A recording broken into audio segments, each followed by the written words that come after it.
Fala, gente amiga, tudo bom? Eu sou Carlos Luz e este é o Batata Diário, o seu programa de dicas do Diário do Capitão. E hoje nós vamos voltar a falar de Jornada nas Estrelas aqui, vamos voltar à série clássica, The Original Series, TOS, né? Estamos na terceira temporada, no 15º episódio, intitulado A Última Batalha, escrito por Oliver Crawford e Lee Cronin, tá? Lembrando sempre que eu estou usando a numeração aqui dos episódios aplicada pela Netflix, tá certo, gente? Gente, esse episódio, eu vou falar um negócio pra vocês. Eu gosto muito dele, eu acho que ele é um dos episódios mais importantes da terceira temporada, tá? A gente tem também Incidente Enterprise, que é muito bom. Mas esse, eu acho que ele tem uma... Vamos dizer assim, se Incidente Enterprise é uma história instigante, é uma história legal, né? Uma história bem construída, tá? Esse episódio ele deixa contribuições muito importantes para a gente fazer reflexões até hoje, sabe? Eu acho que é um episódio realmente atemporal, um episódio que trabalha questões muito profundas, questões muito importantes de serem discutidas. Mas vamos falar um pouquinho sobre o plot para a gente poder entender do que eu estou querendo dizer aqui. A Enterprise está indo para um planeta, né, que está passando por uma contaminação. Contaminação essa que vai destruir a vida no planeta, tem bilhões de pessoas, né, no planeta ali, né? E a Enterprise está indo correndo para lá, né, para fazer esse processo de descontaminação para salvar essa civilização, né? Só que no meio do caminho, né, aparece uma nave auxiliar e essa nave auxiliar está sendo pilotada por um alienígena que roubou essa nave, né? Detalhe, ele é metade, o corpo dele é metade preto e outra metade é branca, né? Então vocês já estão começando a perceber onde é que essa conversa vai parar, né? E aí fica aquela coisa, né? O Kirk começa a reclamar que ele roubou a nave, que ele vai para a base Estelar 4 depois que a Enterprise fizer a missão dela de descontaminação, que ele precisa explicar às autoridades da Federação o porquê daquele roubo daquela nave, né? Só que aparece uma outra nave, né? Que vai em direção à Enterprise, ela se desintegra, no que ela se desintegra, aparece outro cara, né? Preto e branco também, entendeu? E ele diz que está atrás daquele primeiro que, né, roubou a nave auxiliar, né? E ele diz que vai levar esse primeiro, né, que roubou a nave auxiliar, né, em custódia para o planeta dele, que fica lá na outra borda da galáxia, lá no Cafundó do Judas, entendeu? Que é uma região não mapeada pela Federação, em que a Federação nem conhece essa civilização, eles nem fazem parte dessa civilização. E aí quando os dois se encontram dentro da nave, né, os dois começam a mostrar um ódio mútuo entre eles, né? Um diz que a espécie do outro destruiu, provocou genocídios, chacinas, mortes, coisa e tal, né? E os caras se odeiam mortalmente, né? E aí o Kirk tem que botar toda a sua macheza alfa lá para manter os caras na linha, né? E aí tome, né, overacting do William Shatner, né, nisso, né, a gente percebe isso, né. Só que um desses caras, né, só que o cara que estava atrás do primeiro, né, que inclusive é interpretado por quem? Pelo Frank Gorshin, né, o nosso charada do Batman do Adam West, né. A gente já teve outro dia, né, a Batgirl trabalhando no episódio de Star Trek, agora a gente tem um charada, olha que legal, né. Só falta o Adam West e o Burt Ward agora, né. E falta o Alfred também, né, o Alan Pierre, no caso. Mas deixa quieto, vamos continuar aqui. Então o que acontece, né?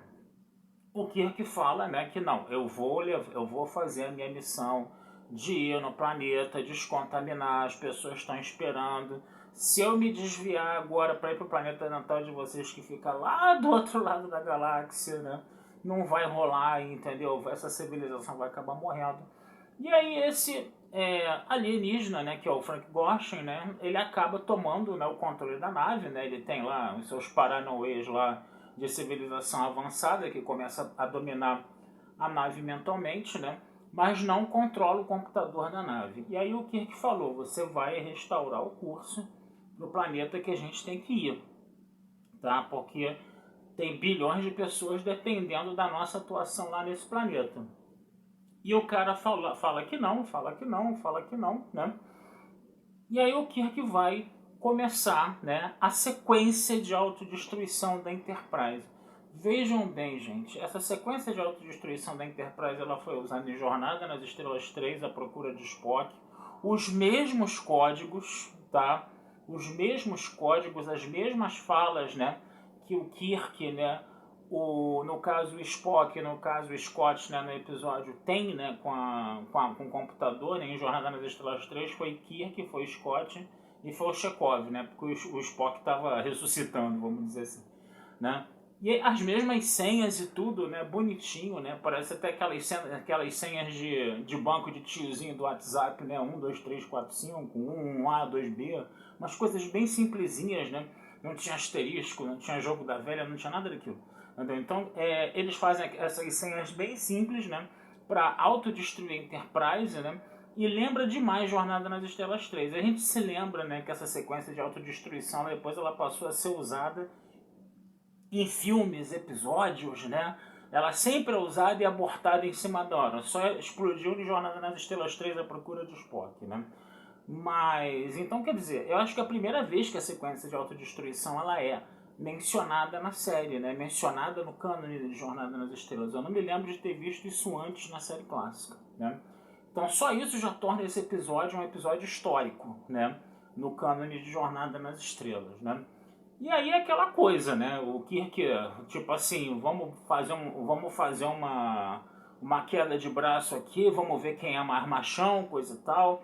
Eu explodo a nave e mato todo mundo, não quero nem saber. Aí quando o nosso charada lá, né? Desculpa eu falar assim, quando o nosso charada preto e branco, né, percebe que o Kirk, né, não tá blefando, que ele vai realmente botar a nave para explodir, ele pede para abortar a missão, coisa e tal. E aí, o que vai acontecer? Eles vão para o planeta, fazem a descontaminação.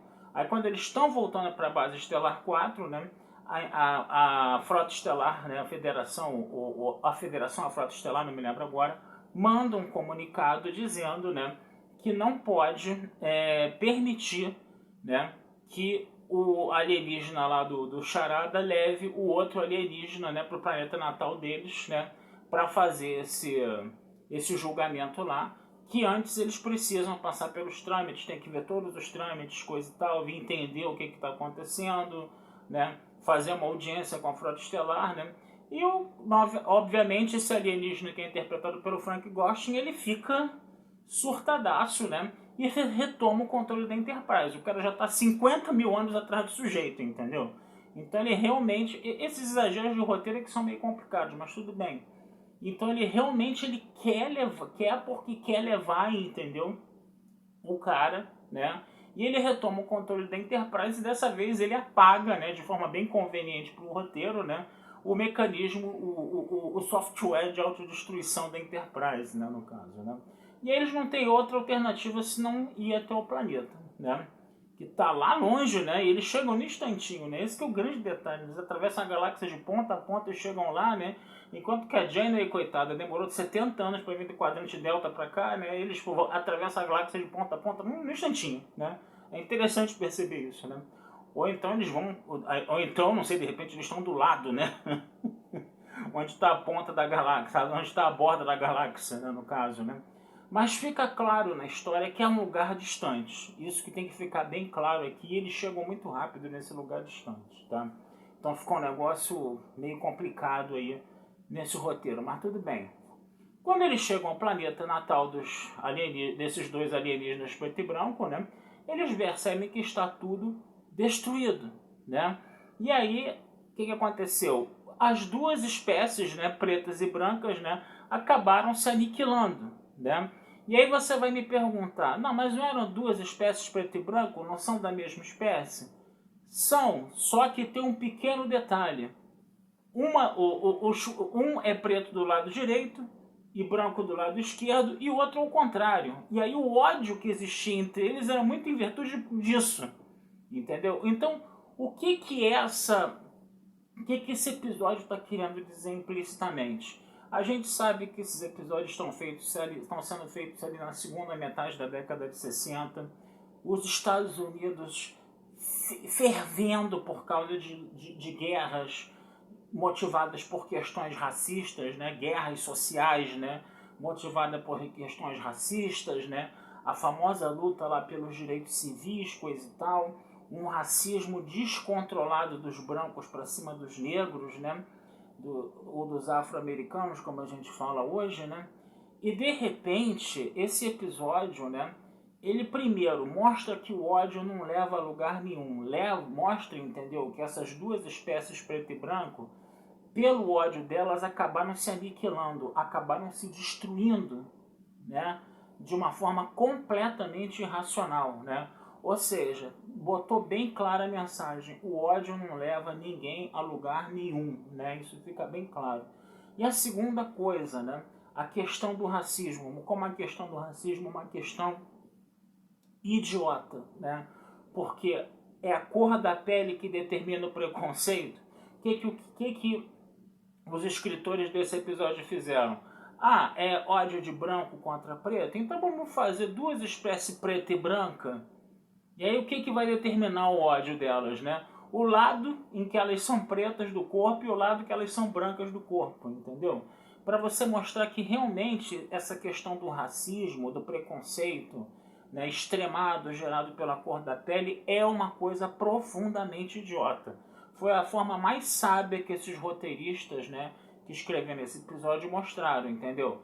Os dois são preto e branco ao mesmo tempo, mas ainda assim o preconceito e o ódio existe, porque agora eles vão cismar com o lado da cor que eles são com o lado do corpo que eles são brancos e eles são pretos. Quer dizer, o racismo e esse ódio é uma coisa completamente cega, é uma coisa completamente irracional, é uma coisa completamente contraprodutiva, como o episódio levou e não deixou e não levou e acabou não levando a nada. E para piorar a situação, para mostrar bem claro que esse ódio é uma coisa que não leva a nada e que realmente, né, é uma coisa completamente irracional, né? O que acontece? Os dois alienígenas, quando descobrem que o seu planeta está destruído, que um aniquilou o outro, eles ainda ficam brigando, um botando a culpa no outro de quem o planeta foi destruído.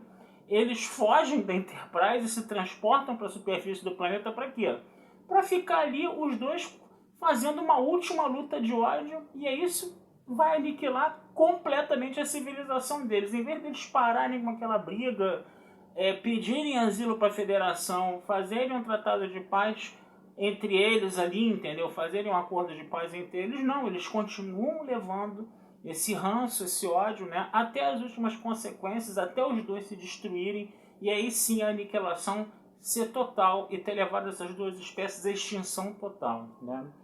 Então é um episódio que tá, tipo assim, dialogando com a sua época, né? Tá mostrando o que o ódio produz, né? O que esse ódio mútuo pode produzir, tá?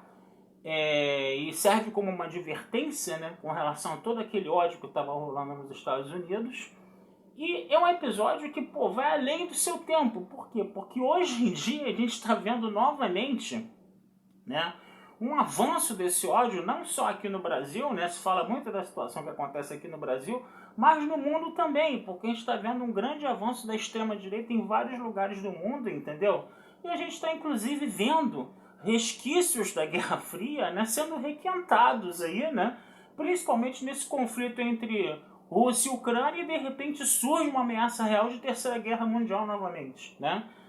Então, esse episódio, gente, eu vou falar um negócio pra vocês, né? Ele chega bem perto, né, da atemporalidade, né?